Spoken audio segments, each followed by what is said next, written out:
কিভাবে এতটা সফট এবং তুলতুলে রসালো দুধ চিতই পিঠা বানানো যায় সেটাই আজকে আমি আপনাদের সাথে শেয়ার করব।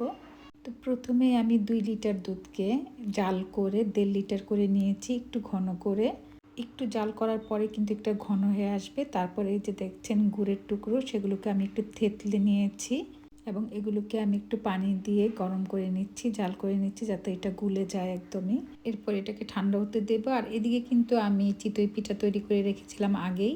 আর এই চিতই পিঠা যতগুলো ছিদ্র হবে তত বেশি ভালো হবে, সফট হবে। আর এখানে নিয়েছি আমি নারিকেল কুচানো ছোট একটা, আর এখানে আমি যে আগে থেকে জাল করে নেওয়া গুড় ছিল সেটা আমি এখানে দুধের মধ্যে দিয়ে দিলাম। এরপর দিয়ে দিচ্ছি আমার নারিকেল কুড়োনোগুলো। তো এই মিশ্রণটাকে আমরা কিন্তু একটু নেড়েচেড়ে ঠান্ডা করে নেব, না হলে কিন্তু পিঠাগুলো সব ভেঙে যাবে।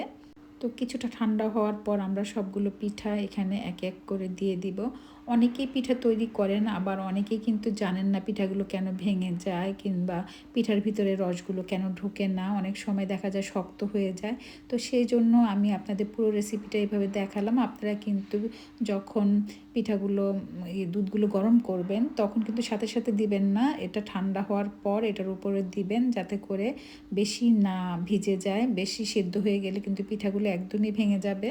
তো দুধের শিরার ভিতর দেওয়ার পরে পিঠাগুলোকে আমরা একটু চেপে চেপে ভিজিয়ে দিব যাতে করে সবগুলো পিঠা ভিজে যায় এবং প্রতিটা পিঠার ভিতরে যেন দুধের মিশ্রণগুলো একদম সুন্দরভাবে মিশে ঢুকে যায়। সেই জন্য আর পিঠাটা তখনই সফট হবে যখন এটা পুরোপুরিভাবে মিশে যাবে এবং পিঠাগুলো এই দুধগুলোকে শুষে নেবে, তখনই কিন্তু পিঠাটা সফট হবে। তো আপনারা কিন্তু আমার মতো তড়িঘড়ি করে ঢেকে দিবেন না, পিঠাটা পুরোপুরি ঠান্ডা হলে তারপর কিন্তু ঢাকবেন। কারণ আমার একটু তাড়া ছিল, অনেক রাত্র হয়ে গিয়েছিল, তাই আমি আগেভাগেই ঢেকে দিয়েছিলাম, যার কারণে আমার পিঠাগুলো বেশি সফট হয়ে গিয়েছিল। এই যে দেখেন কি অবস্থা, পিঠাগুলো অনেক সফট হয়েছে যার কারণে একদম ভেঙে যাচ্ছে। তো আপনারা একটু ঠান্ডা করে নিলে পিঠাগুলো আর ভাঙবে না, অনেক সফট হবে।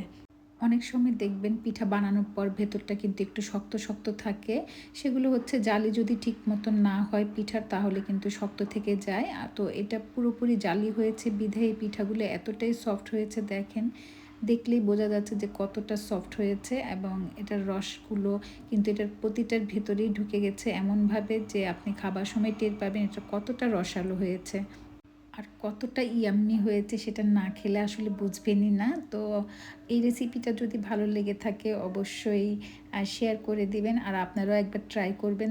পিঠাগুলোকে যদি আস্ত রাখতে চান তাহলে একটু ঠান্ডা হওয়ার পরেই আপনারা ঢেকে দিবেন, তার আগে ঢাকবেন না। তার আগে যদি ঢাকেন তাহলে এই আমার মতো এরকম হবে। তো কেমন লাগলো অবশ্যই কমেন্ট করে জানাবেন। আল্লাহ হাফেজ।